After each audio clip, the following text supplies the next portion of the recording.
Chosen one, why have you been waking up at 3:33 a.m. for the past month? Why does your chest feel heavy before you even open your eyes? Why does it feel like you're waiting for something, but you don't know what? Listen to me carefully, chosen one. If you found this message tonight, if your finger somehow stopped scrolling at this exact moment, it's because heaven intercepted you. God sent me to tell you something that's going to shatter every lie you've been believing about yourself. You didn't fail. You passed. I know you don't believe that yet. I know you've been carrying shame like a winter coat you can't take off. You're older now, 70, 80, maybe more.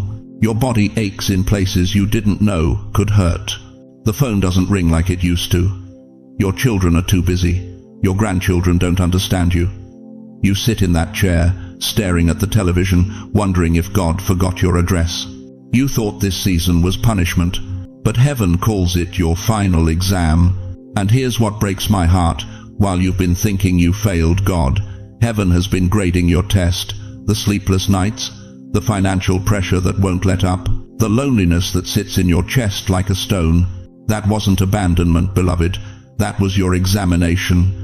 And tonight, at this very hour, the results came back from the throne room. You passed.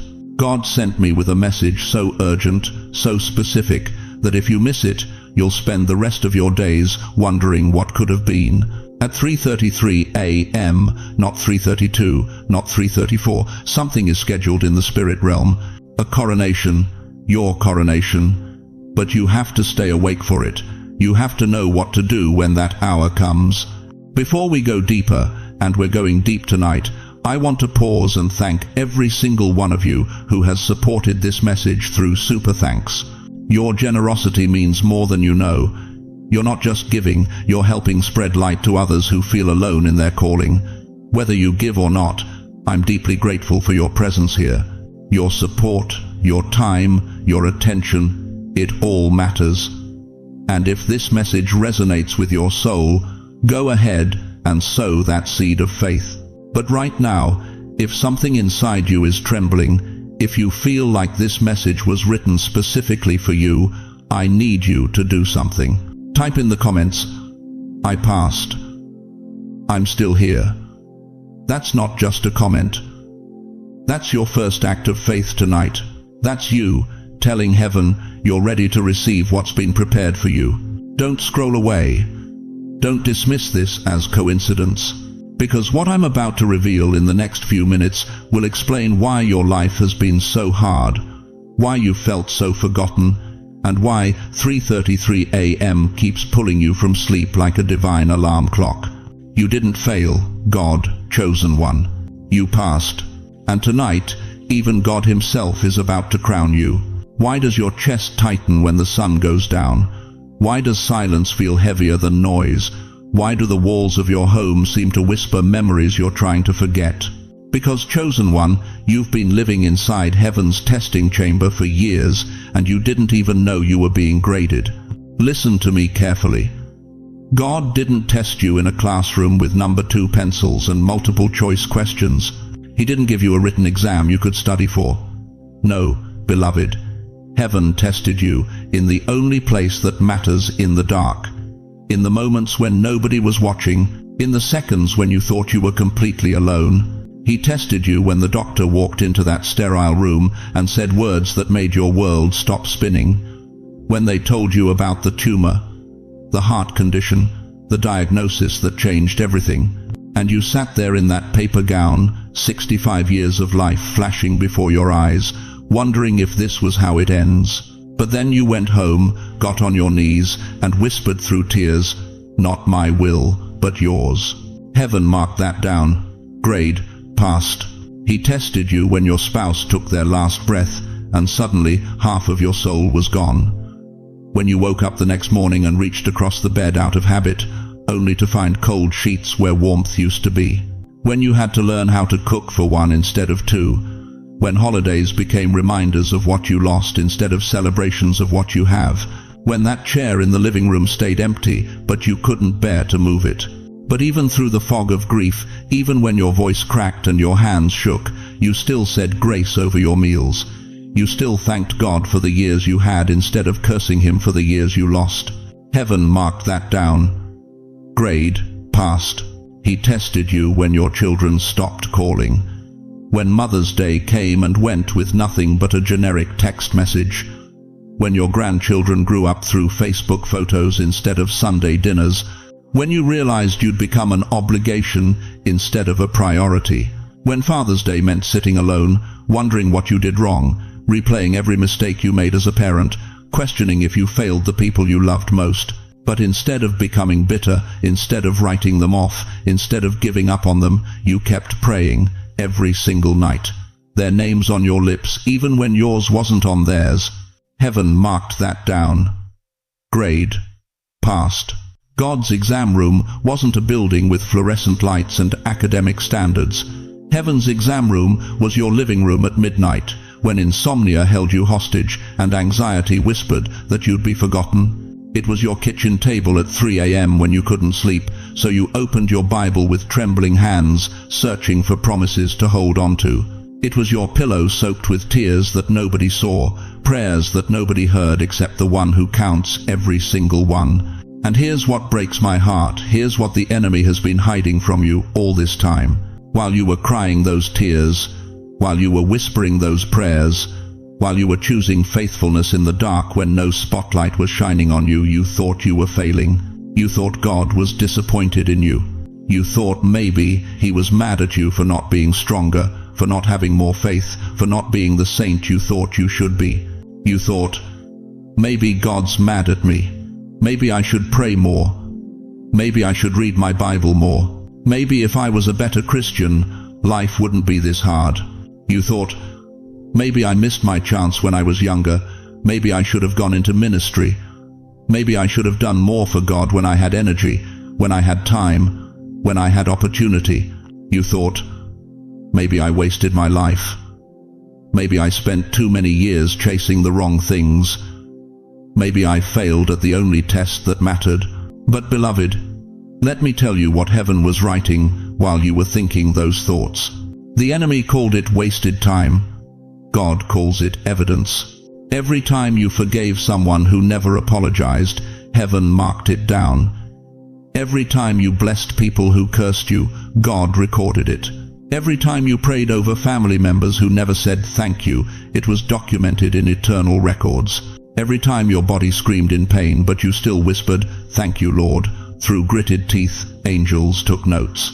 You see, the whole time you thought you were invisible, you were being watched, not by judgmental eyes looking for reasons to condemn you. No, chosen one. You were being watched by the same God who caught every tear in a bottle. Psalm 56:8 says, "You have kept count of my tossings, put my tears in your bottle." Are they not in your book? Every single tear, counted, collected, catalogued. The God of the universe has been keeping meticulous records of your faithfulness. Hebrews 6:10 declares, "God is not unjust. He will not forget your work and the love you have shown Him as you have helped His people." He doesn't forget. He doesn't overlook. He doesn't miss a single moment of obedience that happened in the dark. You thought nobody saw when you chose to worship through the pain. You thought nobody noticed when you kept your faith when circumstances screamed for you to let it go. You thought nobody cared when you stayed faithful to a God you couldn't see while everybody around you chased gods they could touch. But heaven saw it all. And tonight, at 3:33 a.m., the results of your examination are being processed in the throne room. If anything I'm saying feels like I'm sitting in your living room right now, if it feels like somehow I know your story even though we've never met, I want you to do something. I want you to comment right now, "He saw me. He was watching the whole time." Because that's the truth the enemy has fought the hardest to hide from you. That's the reality hell didn't want you to discover. You were never alone. You were never forgotten.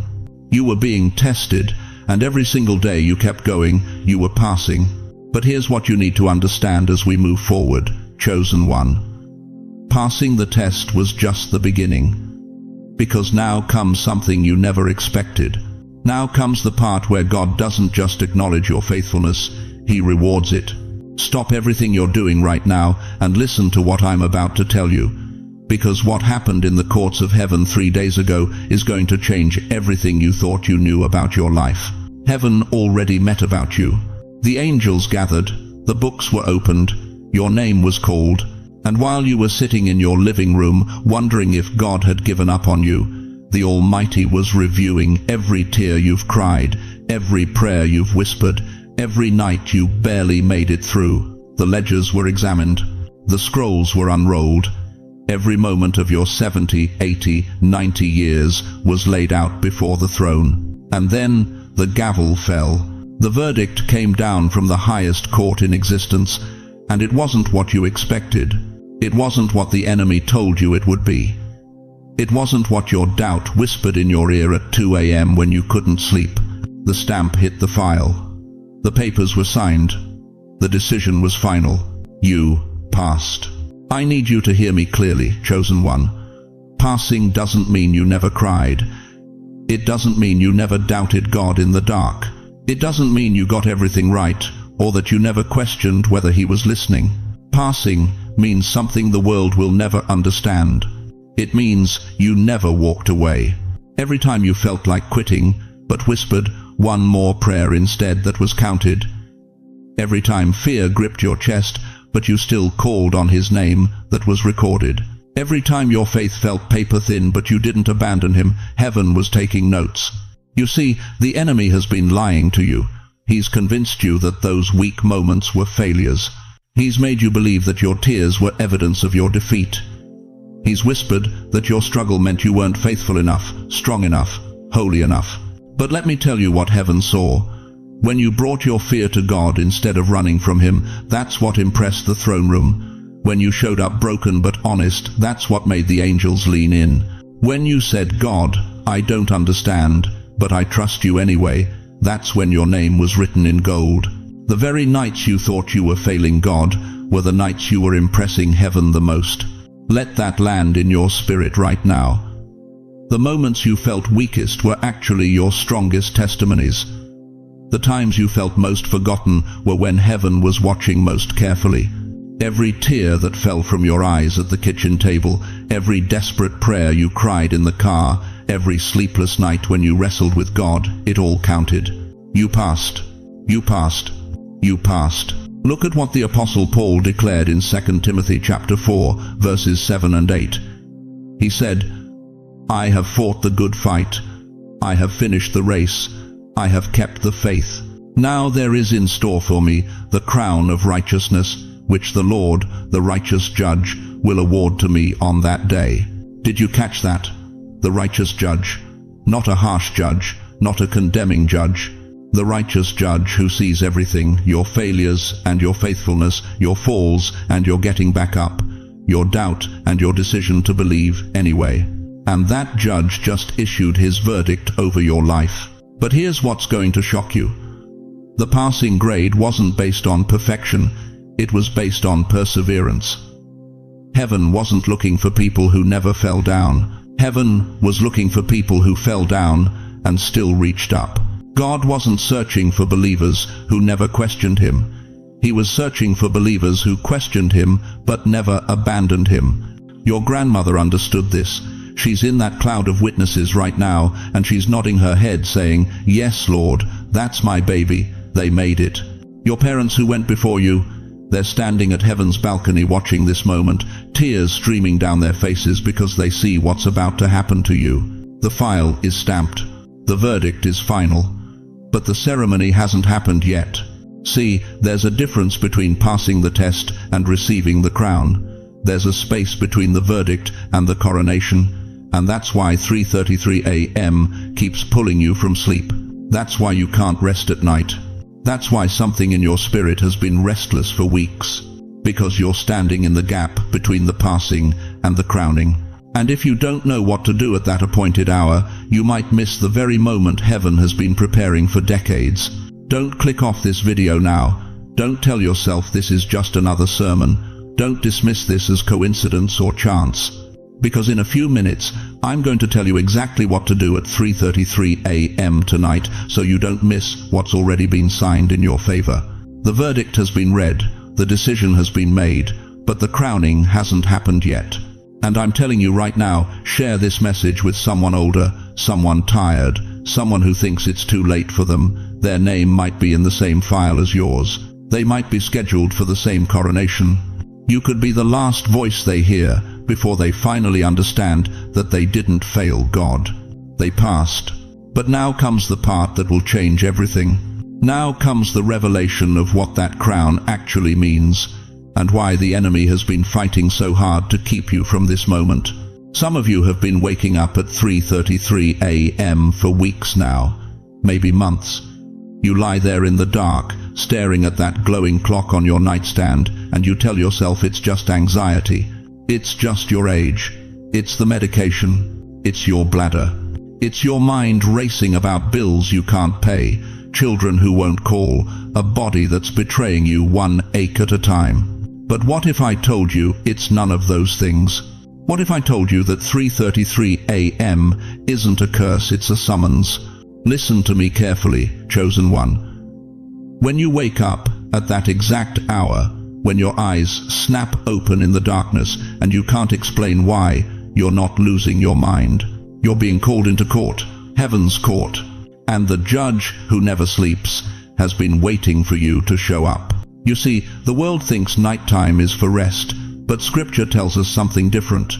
The night is when God does his deepest work. It's when he speaks to those who have ears to hear. It's when he moves in ways the daylight world will never understand. Think about Samuel, just a boy sleeping in the temple when God called his name 3 times in the night. 1 Samuel chapter 3. Samuel didn't recognize the voice at first. He thought it was Eli. And what God spoke to Samuel that night changed the destiny of an entire nation. Think about Paul and Silas, beaten, bloodied, thrown into a Roman dungeon with their feet locked in stocks. Acts chapter 16 tells us it was midnight, the darkest, most hopeless hour, when they started singing, not crying, not complaining, singing, and at midnight the earth shook. The prison doors flew open. The chains fell off. Midnight wasn't their ending. It was their beginning. Think about David, who wrote in Psalm 63 verse 6, "I think of you through the watches of the night." David understood something most people miss. When the world goes quiet, when the noise stops, when everyone else is asleep, that's when heaven's frequency becomes clearest. Because here's what they don't teach you in Sunday school. When the world is quiet, the courtroom of heaven is still in session. Right now, at 3:33 a.m., while you're lying there wondering why you can't sleep, there are proceedings happening in the unseen realm. Your file is open, your name is being spoken, angels are standing at attention, and God himself is reviewing the evidence of your life, not to condemn you, not to shame you, but to crown you. Let me paint you a picture, beloved. It's 3:33 a.m. The house is silent except for the hum of the refrigerator and the ticking of that old clock your mother gave you. You're awake again. Your heart is heavy. Your mind is racing. You feel alone, forgotten, like God gave up on you years ago and just forgot to tell you. But in the realm you cannot see, in the dimension your natural eyes cannot perceive, something magnificent is happening. Angels are gathered around the throne. The books are open. The record of your tears is being read aloud. Every prayer you whispered when your voice was too broken to speak. Every time you got up when everything in you wanted to stay down. Every moment you chose faith over fear, trust over doubt, obedience over comfort. And there, on a table made of light itself, sits a crown. Your crown, being polished with your tears, being strengthened with your suffering, being perfected with your perseverance. The enemy wants you to believe that 3:33 a.m. is torment. But God is saying it's your appointment. It's not an accident that you keep waking at that hour.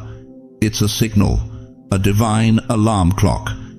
Heaven trying to get your attention before the blessing is released. Because here's what you need to understand. Weeping may endure for a night, but joy comes in the morning. Psalm 30, verse 5. You've been in the weeping part for so long, you forgot there was a morning part. You've been in the night season so long, you started to believe the sun would never rise again. But chosen one, the night is almost over. And 3:33 a.m. is the signal that dawn is breaking in the spirit realm, even while it's still dark in your natural circumstances. You thought you were being tortured by insomnia. God says you were being trained for warfare. You thought you were losing your mind. Heaven says you were gaining access to mysteries the comfortable will never understand. You thought those sleepless nights meant God abandoned you, but He was actually preparing you for the moment when He would publicly vindicate you. Now I know what some of you are thinking. You're wondering if this is real, if this 3:33 a.m. thing is just some made-up spiritual talk. But let me ask you something. Why does it keep happening? Why that exact time? Why, night after night, do your eyes open at 3:33 and you can't get back to sleep? Because heaven is persistent. And when God has a crown with your name on it, He won't stop calling until you answer. Later, in just a few minutes, I'm going to walk you through exactly what to do at 3:33 a.m., what to say, what to release, how to position yourself to receive what heaven has been holding for you. This isn't just information, it's activation. This isn't just teaching, it's instruction for your coronation. But first, you need to understand something that will change how you see everything that's happened to you. You need to know why your test was so hard, why your wait was so long, and why God chose you, yes, you to pass when others quit. Because the crown isn't for everyone who starts the race, it's only for those who finish. Listen to me, chosen one. What I'm about to tell you will change how you see yourself for the rest of your days on this earth. You've been walking through life bent over. Not just your back, though I know that aches too, but your spirit. You've been carrying your head low because the world taught you that getting older means getting smaller, that retirement means irrelevance, that grey hair means your voice doesn't matter anymore. But tonight, God is about to correct that lie with a crown. Now, I need you to understand something. This is not some religious fantasy. This is not me making you feel good for 30 minutes before reality hits again tomorrow morning. What God wants to place on your head tonight is so real, so tangible, so powerful, that when you wake up tomorrow, people are going to notice something different about you before you even speak a word. The crown God is preparing for you has 3 jewels embedded in it, and each one was forged in the fire you've been walking through. The first jewel is dignity. After years, decades of being disrespected, dismissed, and disregarded. You know what I'm talking about, don't you? When your own children talk to you like you're a child. When the doctor doesn't look you in the eye anymore because you're just another number in the system. When society treats you like you're furniture necessary once, but now just taking up space. But Isaiah 62:3 declares something that's going to wreck you. You will be a crown of splendor in the Lord's hand, a royal diadem in the hand of your God. A crown of splendor, not a burden, not a leftover. A crown that God Himself holds up for all of heaven to see. God is restoring your dignity tonight, not because you earned it, though you did, but because He's declaring that what the world threw away, heaven treasures. Every time someone made you feel small, they were actually confirming that you carry something they can't understand. Your dignity isn't tied to how fast you can move or how much you can produce. Your dignity is tied to whose image you bear. The second jewel in your crown is peace. Real peace. The kind of peace that quiets the 3 a.m. thoughts. The kind that stops the mental warfare you've been fighting for 40, 50, 60 years. You've been tormented, haven't you? By regret, by fear, by that voice that whispers, you wasted your life.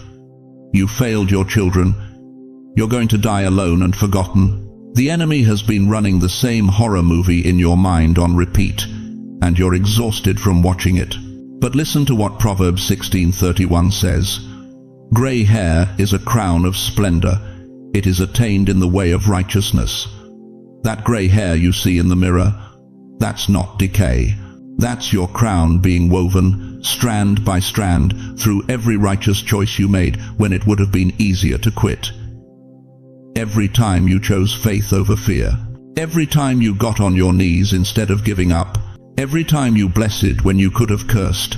The peace God is crowning you with tonight isn't the absence of trouble, it's the presence of His authority in your mind. When that crown settles on your head, those tormenting thoughts lose their power. Not because your circumstances changed, but because your spiritual position did. The third jewel, and this is where it gets personal, is spiritual authority over your bloodline. You are not just the oldest person in your family. You are the gatekeeper. You are the spiritual covering. You are the one standing between heaven's blessing and your children's future. I know what keeps you up at night. It's not your own pain, it's theirs. You lie there in the dark thinking about your daughter who stopped going to church, your son who's drinking too much, your granddaughter who's living with her boyfriend, your grandson who doesn't believe in anything anymore, and you feel helpless because you can't control their choices. But this crown God is placing on you tonight, it carries authority you didn't know you had. When you wear this crown, your prayers don't just bounce off the ceiling anymore. They pierce through principalities. They break through strongholds. They redirect destinies.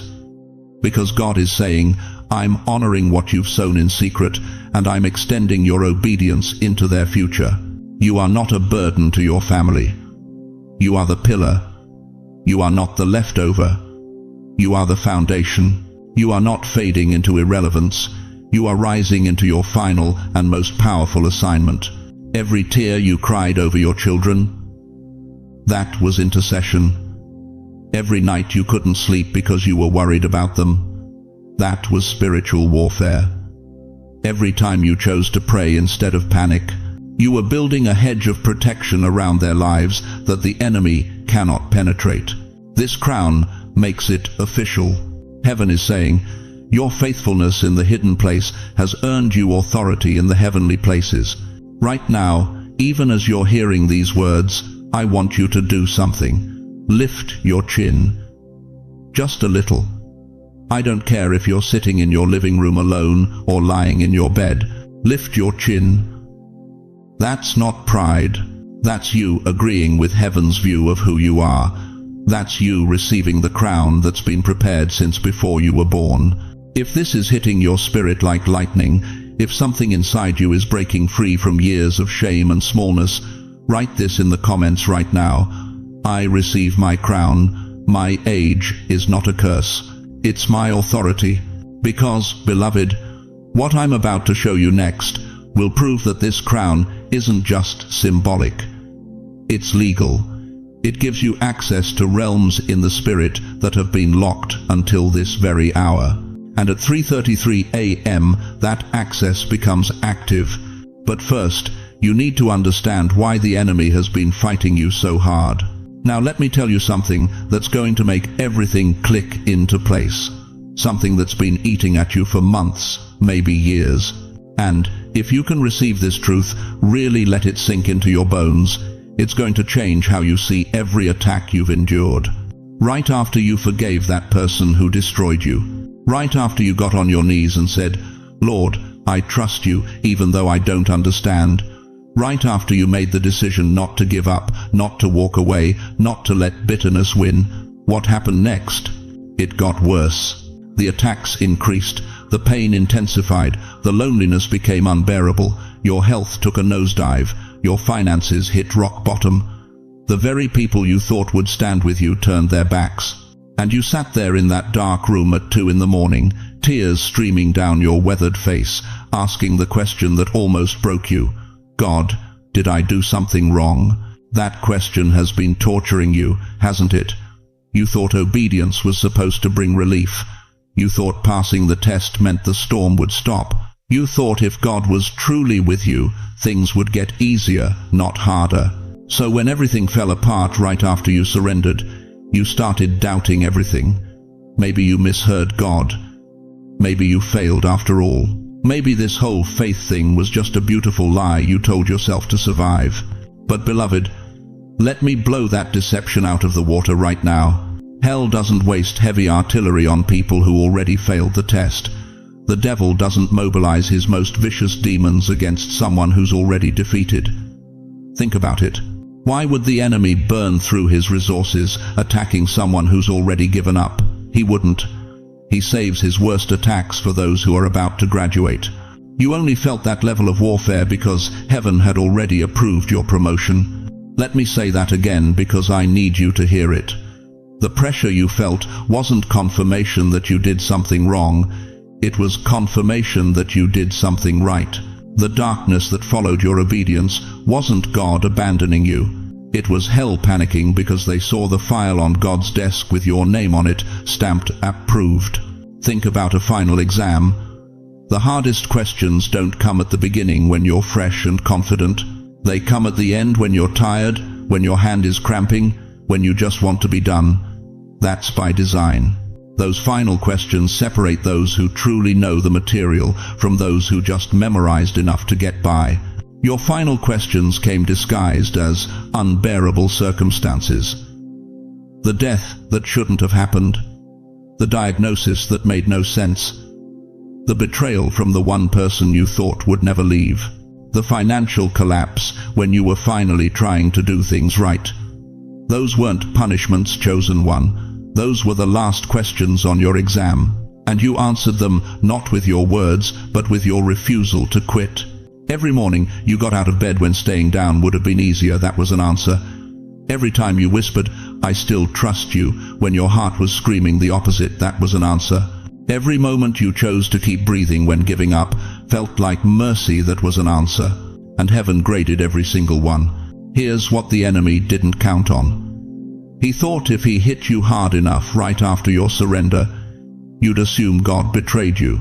He thought if he timed the attack perfectly right after your act of faith, you'd interpret it as divine rejection instead of demonic desperation. He thought you'd quit 3 feet from gold. But you didn't quit. You're still here, still breathing, still believing even when belief hurts. And that, beloved, is why it got darker, because the file was already signed. The crown was already being prepared. The coronation was already scheduled. And the enemy tried one last time to make you forfeit before the ceremony. 1 Peter 5:10 tells us something that will anchor your soul. After you have suffered a little while, the God of all grace will himself restore, confirm, strengthen, and establish you. Did you catch that? After you have suffered. Not if, not maybe, after. It's past tense in God's mind because he's already seen you on the other side. The warfare intensified because you were already approved. The attacks multiplied because your promotion was already processed. It got worse after you passed because hell saw what was coming next and tried to stop it before you realized what you'd won. But here's the question that should be burning in your chest right now. If the crown is already prepared, if the file is already signed, if heaven has already approved your promotion, then what happens next? What do you do with this information? How do you actually receive what's been prepared for you? That's exactly what I'm about to show you, because in just a few moments we're moving from understanding to activation. From knowing you passed to walking into your crowning. And I'm telling you right now, don't click off, don't walk away, don't let distraction steal what you've survived hell to receive. If you've made it this far, if you're still here after everything that tried to take you out, type this in the comments right now. I won't quit before the crowning. That's not just words, beloved. That's your declaration to every force that thought you'd give up. That's your notice to hell that you see through the game now. Because what's coming in the next section is going to show you exactly what to do at 3:33 a.m. tonight, how to position yourself, what to speak, how to receive the crown that's already been prepared with your name engraved on it. You survived the counterattack. Now it's time to claim the crown. Listen to me very carefully now, chosen one. Everything we've talked about tonight has been leading to this moment. This isn't theory anymore. This isn't just inspiration to make you feel good for a few hours. What I'm about to give you is your activation code, your divine instruction. And if you follow what I'm about to say, something will shift in the spiritual realm over your life that will echo through eternity. If you wake up tonight around 3:33 a.m., don't panic, don't reach for fear. Don't let your mind spiral into worry about why you're awake again, because heaven scheduled this. God is there with you. That's not insomnia, beloved. That's invitation. And here's what you need to understand. God is not limited to a clock. If you wake at 3:15 or 3:47, if you're reading this at noon or midnight, the power of this moment isn't about perfection. It's about posture. It's about your heart being open to receive what heaven has been trying to give you for years. So, here's what you're going to do. When you wake in those early morning hours, when the house is silent and the world is still sleeping, when it's just you and the darkness and that familiar ache in your chest, I want you to sit up. If your body allows it, sit on the side of your bed. Put your feet on the floor. Feel the ground beneath you. If you can't sit up, then stay right where you are and place your hand over your heart. And I want you to whisper these words, not loud, not performing for anyone, just a quiet declaration between you and the God who never sleeps. Lord, I thank you that I passed the test. I give you every tear, every lonely night, every fear I've carried like stones in my pockets. Do you hear what you just did? You didn't beg, you didn't plead, you thanked him, because gratitude is the language of those who know the victory is already won. Now here's where it gets powerful. I want you to picture something with me. See yourself taking every burden you've been carrying and physically placing it into God's hands. Your children who won't call, your grandchildren you barely know, the medical bills stacked on your kitchen table, the marriage that ended, the body that's failing, the fear that whispers you're running out of time. Take each one and place it in his hands. And then say this.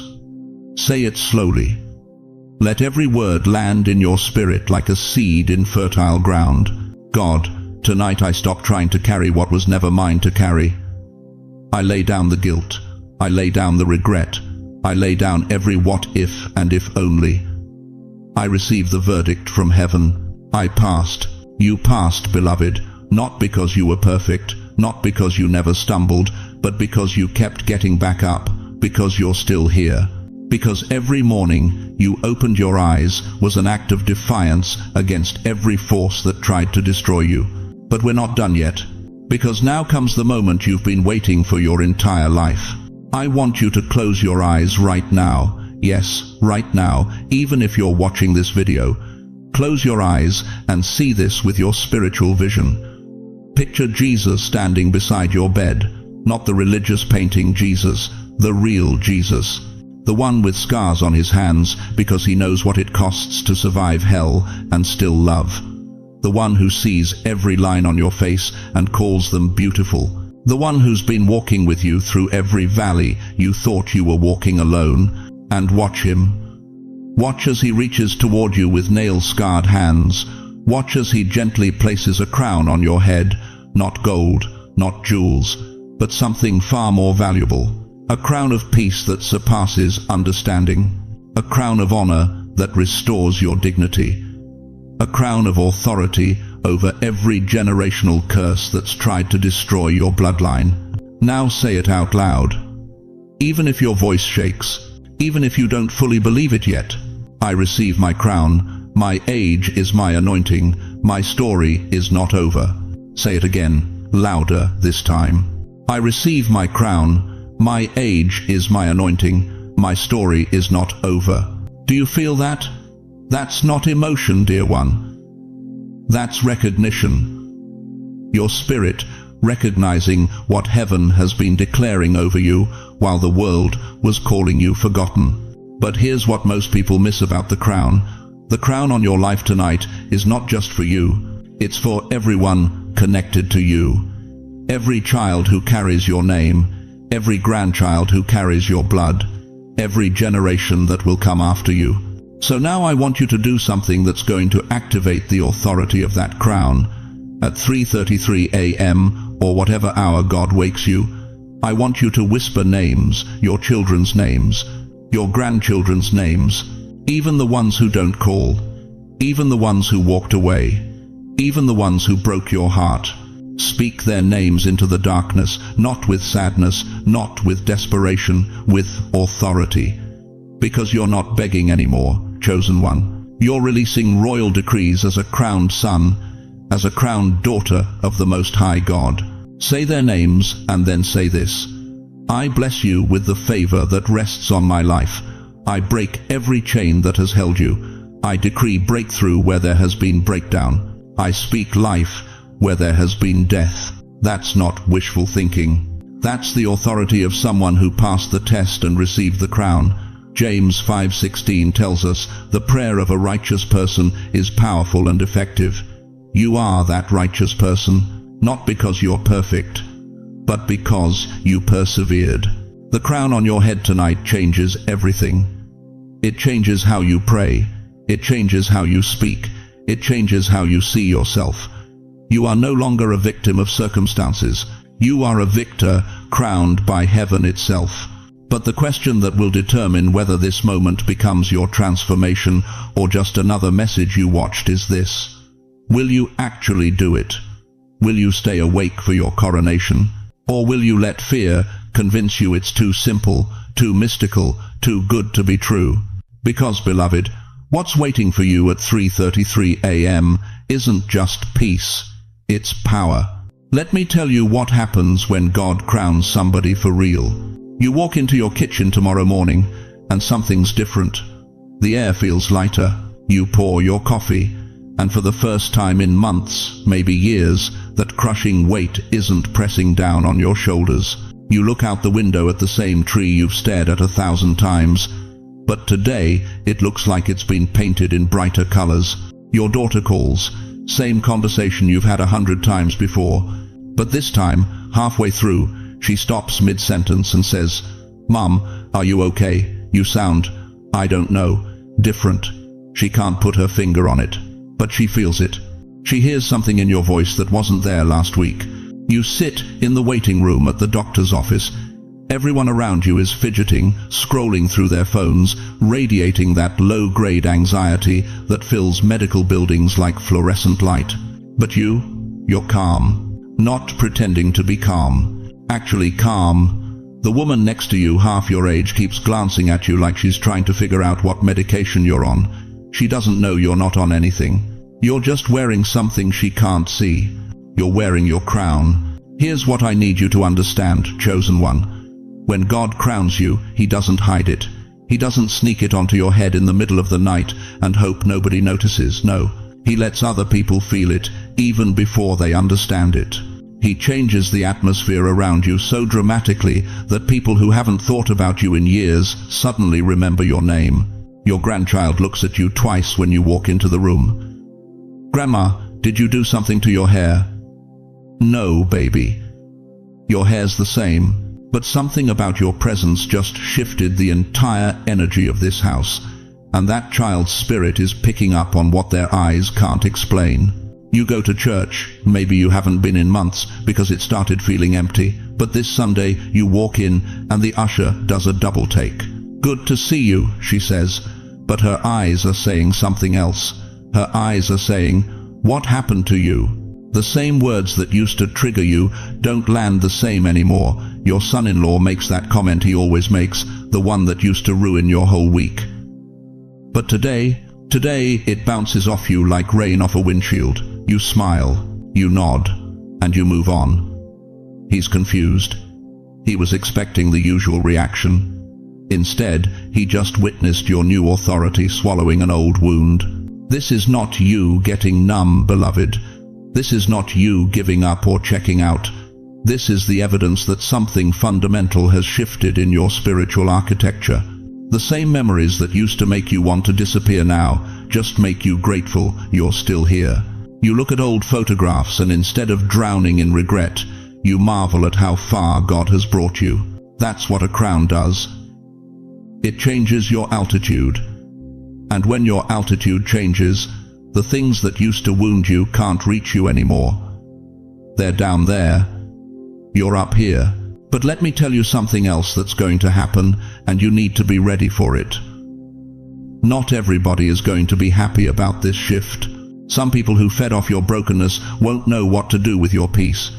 Your old drinking buddy who used to call when he needed someone to complain with, he's going to stop calling. That friend who bonded with you over shared misery, she's going to feel uncomfortable around the new you. Why? Because misery doesn't just love company. Misery needs company.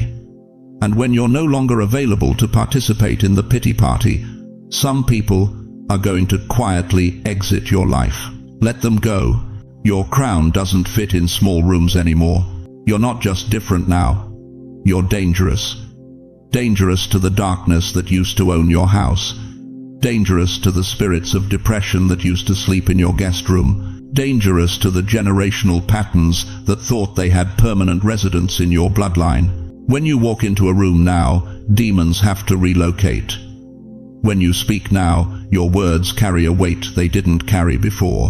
When you pray now, heaven doesn't just hear you, heaven mobilizes on your behalf. Your neighbors are going to notice.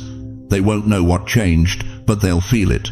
The postal worker, the checkout clerk at the grocery store, the nurse who takes your blood pressure, they're all going to react to something they can't name. They're responding to your crown. They're responding to the fact that you passed your test and God Himself has marked you as approved. If you sense people are reacting to a peace they can't explain, if family members are looking at you sideways trying to figure out what's different, drop this in the comments right now. They can feel my crown even if they don't see it. Because, beloved, what you're about to discover is that your coronation wasn't just personal, it was positional. God didn't just change how you feel, He changed where you stand. And when your position shifts in the spirit realm, everything and everyone around you has to adjust to your new altitude. But here's the question that's going to determine everything. Now that you're wearing a crown you can't see but everyone can feel, what are you going to do with the authority it carries? You know what nobody tells you about being crowned? They don't tell you that tomorrow morning you still have to wake up in the same house, you still have to take the same medications, you still have to walk to the same mailbox on the same cracked sidewalk you've been walking for 30 years. But here's what changes everything, chosen one. Here's the secret that separates those who carry their crown and those who never pick it up. You don't wear your royalty in a palace. You wear it at the Walgreens pharmacy counter, waiting for your prescription while the kid behind the register can't figure out your insurance. You wear it in the produce aisle at Stop and Shop, squeezing tomatoes with arthritic hands that used to be so strong. You wear it sitting alone in your living room at 2 in the afternoon, watching the dust float through that beam of sunlight, wondering if anyone remembers you exist. That's where royalty lives, beloved, not in the extraordinary, in the ordinary. Jesus understood this better than anyone. He was the King of Kings, yet where did He spend most of His time? Not in temples, not in palaces. He was in fishing boats, in strangers' homes, walking dusty roads with calloused feet. The Gospel of Mark tells us He was in the wilderness, and the angels ministered to Him. Even the Son of God wore His crown in forgotten places. So can you. Listen to me carefully. Every step you take with that walker, every slow, deliberate step that frustrates you because you used to move so fast, that's not weakness. That's the measured pace of someone who knows where they're going. Kings don't rush, queens don't panic. You're moving through your days now with divine authority, even if your knees crack when you stand up. That pill organizer on your kitchen counter? The one you fill every Sunday night with medications that keep you alive? Stop seeing it as evidence of decline. Start seeing it as evidence of stewardship. You're caring for the temple that houses royalty. Every capsule, every tablet is you honoring the body God gave you to complete your assignment on this earth. Paul wrote in 1 Corinthians, "Do you not know that your bodies are temples of the Holy Spirit? Not were temples, not will be temples, are temples, right now, at your age, with your conditions, with your limitations. You are still His dwelling place. And that chair in your living room, the one with the worn armrest where you always sit, the cushion that's molded to your body after years of use, stop calling it just a chair. That's your throne of intercession. That's where you've cried out to God for your children. That's where you've prayed through the night when sleep wouldn't come. That's where heaven has met you more times than you can count. Angels don't see an old person in a worn-out chair. They see a crowned priest on assignment, standing in the gap for a generation that doesn't even know they need it. But here's where most people lose their crown. They think royal means perfect. They think crowned means polished. So when they mess up, when they lose their temper at the doctor's office, when they feel jealous of their friends' healthy grandchildren, when they wake up angry at God for another day of pain, they think the crown slips off. No, beloved, that's not how heaven's crowns work. Your crown doesn't fall off when you're human. Your crown is cemented by the blood of Jesus, and nothing in your behavior can make God take it back. Romans 11:29 is clear. God's gifts and his call are irrevocable. What he gives, he doesn't take back because you had a bad day. So tomorrow morning, when you wake up and your body hurts before you even move, I want you to do something radical. I want you to speak out loud. I am crowned. I am chosen. This pain doesn't change my position. When you stand in line at the bank and that young teller barely looks at you while she processes your transaction like you're invisible, I want you to remember, she doesn't see your crown, but heaven does. When you sit in that waiting room at the cardiologist, surrounded by magazines from 2019 and the smell of antiseptic, remember, you're not just another elderly patient, you're royalty on a reconnaissance mission in enemy territory. Every ordinary moment is your chance to practice extraordinary identity. So here's what I want you to do right now. Look around the room where you're sitting, pick one spot, one chair, one corner, one window, and I want you to rename it by faith. Your kitchen table where you eat breakfast alone, that's your communion altar. Your bedroom where you can't sleep, that's your prayer chamber. Your front porch where you watch the neighborhood, that's your watchtower. Type it in the comments. Tell me what you're renaming. My living room is my royal war room now. My bedroom is my prayer chamber. Let heaven hear you claiming your territory. Because chosen one, you're not waiting for a crown someday in glory. You're wearing one right now in the grocery store. And the question that will determine everything is this: will you walk like you know it? You know what keeps you awake at 3 in the morning? It's not just the ache in your joints or the silence in your house. It's the movie that plays in your head, the same scenes, over and over. The marriage that crumbled in your hands no matter how hard you tried to hold it together. The child you couldn't save from their own choices. The moment you said yes when you should have said no, or said nothing when you should have screamed. You think about it, don't you? That phone call you never made. That apology you never gave. That dream you buried under decades of just trying to survive. And now here you are, 70, 80, maybe more. And the enemy whispers the cruelest lie of all. It's too late. The story's already written. The ending's already decided. But what if I told you that's not God's voice? What if I told you that while you've been replaying your failures like a broken record, heaven has been reviewing an entirely different file? Listen to me carefully, beloved. Right now, in this very moment, I see something in the spirit.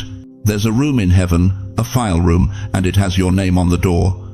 Not your maiden name, not your married name, your true name.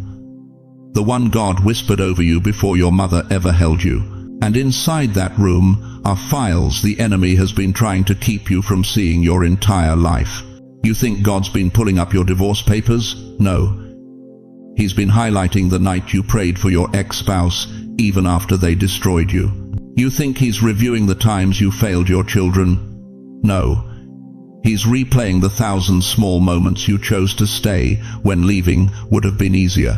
The enemy keeps showing you the worst footage, but God has been collecting the moments that matter. That morning you woke up and chose not to end it all that's in the file. That afternoon you went to your knees instead of the liquor store that's in the file. That night you forgave when bitterness would have been justified. That's in the file. Every single time you chose him when the world gave you every reason to walk away, heaven was taking notes. You've been living under a lie that says your past disqualifies your future. But I'm here to tell you that God doesn't grade your life the way you've been grading it. 1 Samuel 16:7 says, "The Lord does not look at the things people look at. People look at the outward appearance, but the Lord looks at the heart." Every year you've beaten yourself up for what you didn't do. God has been celebrating what you did do that nobody else saw. But here's where it gets deeper, chosen one. Here's where heaven's plan becomes clear. You're not in your golden years because God ran out of use for you. You're in your golden years because some assignments require gray hair to carry them. Some prayers can only be prayed by someone who's been through hell and came out still believing. Some words can only be spoken by a voice that's been cracked by pain and refined by fire. Moses was 80 when he split the Red Sea. Anna was 84 when she prophesied over baby Jesus. Caleb was 85 when he said, "Give me this mountain." Your age isn't your expiration date, it's your activation code. Right now, there's a grandchild who needs you to be the one stable voice in their chaos. There's a neighbor who's about to give up, and your story is the only thing that can pull them back. There's a prayer that needs to be prayed, and God has been saving it for someone who knows how to pray from the depths. That someone is you. You thought you were retired from purpose? You thought your calling died with your career, your marriage, your youth? No. God was saving your most important work for the season when you'd finally stop trying to impress people and start trusting Him completely. This is your late life assignment, not to be comfortable, not to fade quietly into the background, but to become the spiritual backbone of a generation that's forgotten how to stand. Your prayers are more powerful now than they've ever been because they're not coming from ambition, they're coming from authenticity. Your words carry more weight now because they're not theory anymore, they're testimony. But you have to let go of the regret. You have to stop letting the enemy replay your worst moments on an endless loop. You have to give God permission to reopen your file and show you what He sees instead of what you've been seeing. If you've been carrying the weight of wasted years, if you've been believing the lie that it's too late for God to use you, I want you to do something right now. Type these words in the comments. God, reopen my story with grace. That's not just a prayer.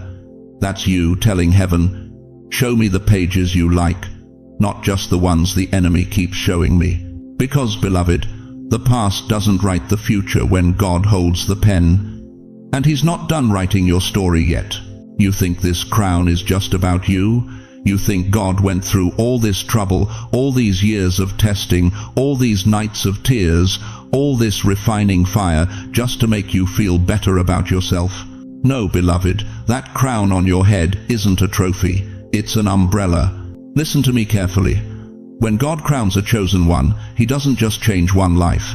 He extends mercy and protection over everyone linked to you by blood. Your children, your grandchildren, your great-grandchildren who haven't even been born yet.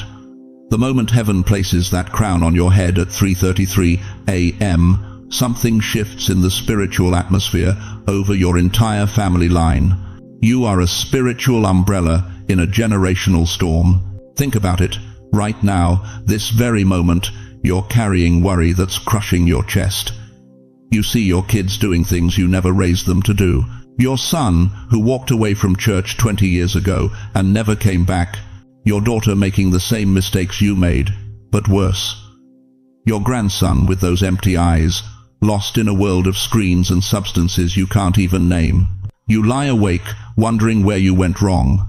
You replay conversations from 30 years ago, trying to figure out what you should have said differently. You watch them make choices that break your heart, and you feel powerless, helpless, too old to fix anything, too tired to fight anymore. But what if I told you that's exactly why God waited until now to crown you? You see, when you were younger, you had strength but no authority. You had energy but no weight in the spirit realm. But now that you've been tested, now that you've proven faithful through decades of fire, now that you've learned to pray through the pain instead of running from it, your prayers carry the weight of a lifetime of proven devotion. Your prayers, as a crowned one, carry more weight than their worst decisions. Let me show you something in Scripture that's going to change how you pray. In Job 42:8, after everything Job endured, God said something stunning to Job's friends. Go to my servant Job. My servant Job will pray for you, and I will accept his prayer. Why? Because Job had been tested and passed. His intercession carried authority that theirs didn't. That's you right now. You are Job in this generation. And your intercession over your bloodline carries authority that their rebellion cannot override. But here's what most people don't understand about generational covering. It's not passive. It's not automatic. You can't just sit back and hope God figures it out. You have to activate it. You have to speak it. You have to declare it over them by name. Every single day, even just 5 minutes, I want you to do something that will shake the foundations of hell over your family. Speak their names out loud, not in your head, out loud, because there's power in the spoken word. Genesis tells us God spoke creation into existence. Jesus spoke to storms, and they obeyed. Your voice, carrying the authority of your crown, has the power to shift spiritual atmospheres. Here's how you do it. You say, Lord, I pull their name under this crown you placed on my head. I don't care what they're doing right now. I don't care how far they've wandered. I don't care if they're in a jail cell or a crack house or living with someone they're not married to. I pull them under the covering of this crown. Protect them. Pursue them. Don't let my faith go to waste in their life. You think God ignores those prayers? You think heaven doesn't respond when a proven warrior speaks with authority over their bloodline? Let me tell you what's happening in the unseen realm when you pray like that. Angels are being dispatched. Demons are being displaced. Divine appointments are being arranged. That child you're worried about? They're about to have an encounter they can't explain. That grandchild who won't talk to you? Something's about to interrupt their plans and redirect their path. Because your crown covers them whether they know it or not. David understood this. In 2 Samuel 7:29, he prayed, Now be pleased to bless the house of your servant, that it may continue forever in your sight. David wasn't just praying for himself. He was extending the blessing over his entire lineage. And that blessing is still active today, thousands of years later. Your prayers today will echo through generations you'll never meet. But you have to speak them. You have to declare them. You have to activate the authority of your crown over your bloodline. So, here's what I want you to do right now. If you're comfortable, write the first name of the child or grandchild you're covering in the comments, just their first name. Let this comment section become a royal ledger of names that heaven is watching tonight. Let it become a digital altar where crowned ones are declaring protection over their bloodlines. Type their name, speak it out loud while you type it, and watch what God does in the next 90 days. Because that crown isn't just changing you, it's about to change everyone connected to you. But there's something else about this crown you need to understand, something about the exact hour it's placed on your head, and why 3:33 a.m. isn't random. Now listen to me, chosen one, because what I'm about to tell you might not sound as dramatic as parting seas or raising the dead, but it's exactly what you need to hear at 75 years old when your bank account is shrinking and your medicine cabinet is overflowing. Heaven doesn't always crown you with lightning bolts and angel choirs. Sometimes God crowns you with a phone call from Medicare saying they approved that procedure. Sometimes your coronation looks like walking into the grocery store and finding your favorite coffee on sale for the first time in 6 months. Sometimes the throne room sends you a text message from your daughter who hasn't spoken to you since Thanksgiving. You want to know if you really passed the test? Look for the breadcrumbs. I'm not here to sell you fantasy, beloved. I'm not one of those prosperity preachers promising you a yacht and a mansion if you just believe hard enough. I'm a New Yorker. I live in the real world where bills are due on the 1st, where Social Security doesn't stretch like it used to, where your knees hurt when it rains and your heart hurts when the phone doesn't ring. But I'm also a man who's watched God move in the margins of ordinary life for 50 years. And I'm telling you tonight, when heaven crowns you, it starts small. It starts with mercy crumbs before it becomes a feast. Let me tell you what to watch for in the next 7 days. That bill you've been dreading, it's going to be lower than you expected. You'll stare at it twice thinking they made a mistake. They didn't. That's a crown signal. Your doctor is going to look at your chart and say something that surprises both of you. Your numbers actually look better this time. You haven't changed anything, but something changed. That's not coincidence. That's coronation evidence. And here's the one that's going to break you open. Somebody's going to reach out. Maybe it's your son who moved to California and forgot you exist. Maybe it's your sister you haven't spoken to in 3 years, over something so petty neither of you can remember what started it. Maybe it's a grandchild who suddenly asks if they can come visit this weekend. When that happens, don't analyze it. Don't question it. Just whisper thank you to the God who's rebuilding your world, one relationship at a time. These are what I call crowning crumbs. Little signals that the shift is real. Little confirmations that you didn't imagine what happened at 3:33 a.m. But I know what you're thinking right now. You're sitting there with that fixed income statement in your mind, watching food prices climb, watching rent climb, watching everything climb except your bank balance. You're worried. You've been worried for so long, it feels like worry is your middle name. Let me talk to you about money for a minute. And I'm going to be brutally honest with you because you deserve honesty, not hype. I cannot promise you a lottery win. I cannot guarantee that a distant relative is going to die and leave you a fortune. I'm not going to stand here and tell you that if you plant a seed offering of your last $100, God will multiply it by 1,000. That's not how this works, and any preacher who tells you different is selling something. But here's what I can tell you, and I stake my 50 years of walking with God on this truth. A crowned child of God is never abandoned, never.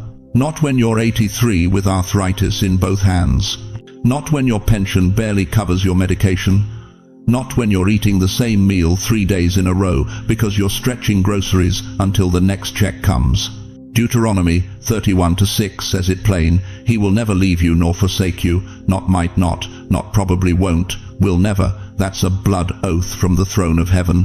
What does that look like in real life? It looks like wisdom.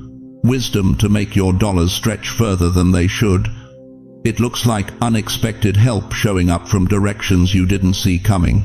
It looks like doors opening that you couldn't open by yourself. And believe me, at your age, you know the difference between what you can do and what only God can do. You remember the Israelites in the wilderness? They wanted God to dump a month's worth of food in their laps so they could relax. But that's not what happened. Exodus 16:4 tells us God said, I will rain down bread from heaven for you. The people are to go out each day and gather enough for that day. Each day. Daily provision. Fresh manna every morning. Why did God do it that way? Because He was teaching them something you need to learn in this crowned season. Dependence isn't weakness. Dependence is relationship. When you need Him every single day, you talk to Him every single day. When you're watching for daily bread, you notice daily miracles. In this season, you just entered this crowned season where you passed the test. You're going to experience daily bread miracles, not one big explosion of abundance. Small, consistent, undeniable mercies that show up right when you need them. The check that arrives the day before the shut-off notice. The neighbor who brings you leftovers from Sunday dinner without knowing you were down to crackers and peanut butter. The prescription that somehow costs $30 less than it did last month. Watch for these. Write them down. Starting tonight, right now, actually I want you to do something that will change how you see the next 7 days. For the next week, I want you to notice one small mercy each day. Just one. Could be anything. Could be as simple as waking up without that sharp pain in your lower back. Could be finding $1 in your coat pocket. Could be a stranger smiling at you in the checkout line when you felt invisible. Comment below right now. Day 1. I'm watching for my small mercy. Say it out loud where you're sitting. Make that declaration. Because you'd be surprised how many little crowns God places in the middle of an ordinary week when you're actually paying attention. This is your training ground, chosen one. Before God can trust you with big miracles, He needs to know you'll notice the small ones. Before He opens floodgates, He wants to see if you'll thank Him for the trickle. But these small mercies, they're not the end. They're just the beginning of what happens when heaven declares you passed the test. Chosen one. As we come to the end of this sacred hour together, I need you to hold on to 3 truths that will carry you through the next season of your life. First, you didn't fail God. You passed. Every sleepless night, every tear you cried in secret, every moment you felt forgotten, that was your test. And heaven's verdict came back. You passed. Second, those small mercies you're about to see aren't accidents, they're confirmation. God is crowning you in the ordinary moments because He knows you've learned to find Him there. And third, 3:33 a.m. isn't just a number on your clock, it's your divine appointment. When that hour comes, you'll know exactly what to do because your spirit has been prepared. But I need you to hear this clearly. You are not walking this road alone.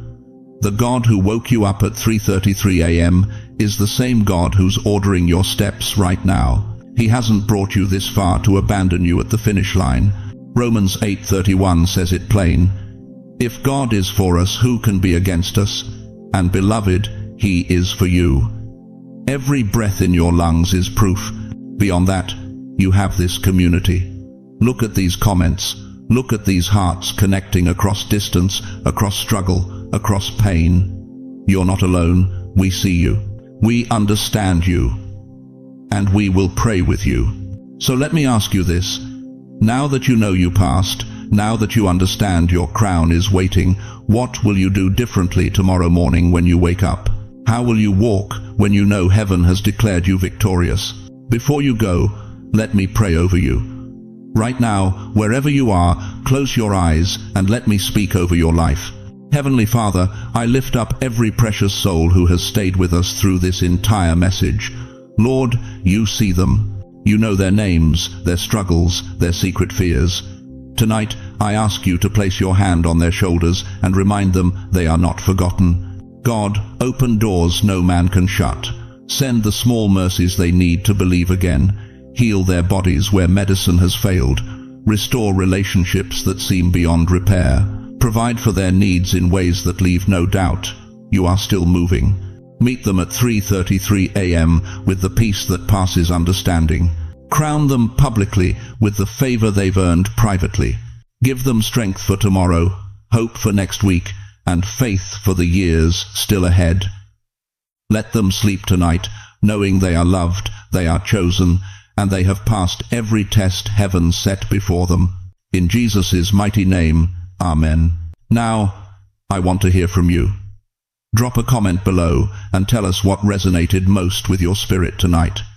Ask for prayer. This community will surround you. And please share this message with someone who needs to know they passed when they thought they failed. Someone's breakthrough might be one video away. If you haven't already, subscribe to this channel and hit that notification bell.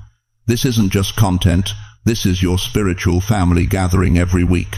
Thank you for spending this sacred hour with me. Your presence here matters more than you know. You passed, chosen one. Now go claim your crown.